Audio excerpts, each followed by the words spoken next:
So I learned a few things. One, all of the hustle porn stuff that they call it on LinkedIn, the humble bragging, the rah-rah stuff, all that is easy to get distracted, and it's so easy to compare yourself.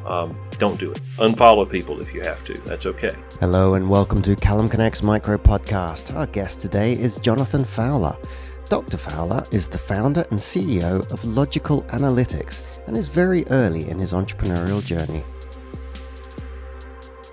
So, a hurdle I've faced as an entrepreneur is being in a city that actually has quite a few entrepreneur resources and is very heavy on publicizing that. Now, that sounds counterintuitive, but with so many resources, we are not quite yet at the point of having mature guidance on who needs to go where for what.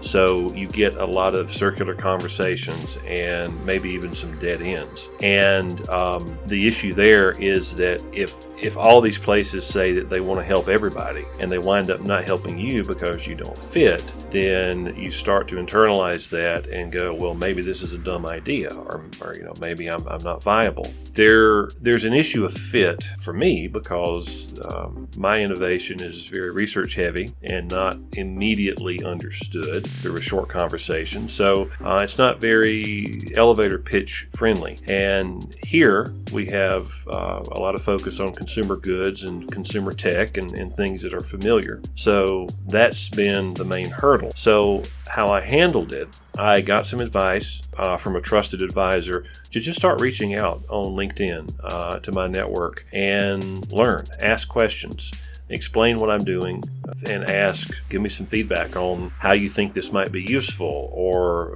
things that I can't see because I'm too close to the development. And that has yielded so many conversations that have turned into great relationships and budding partnerships. The other thing I did to handle it was I pivoted the product to meet the needs that were uncovering themselves. And so rather than just using the research and the development as I originally intended, I'm finding more and more ways that it can be useful on the market. The other thing I did to handle it was really focus on the strategic partnerships that are budding through these conversations, as opposed to just focusing on getting a sale or getting an implementation. And being open to that has taken a lot of pressure off, and that was very helpful. And finally, I also handle it by leaning into my academic experience and focusing on the knowledge leadership part of this, and that's helped quite a bit. So I learned a few things. One, all of the hustle porn stuff that they call it on LinkedIn, the humble bragging, the rah-rah stuff,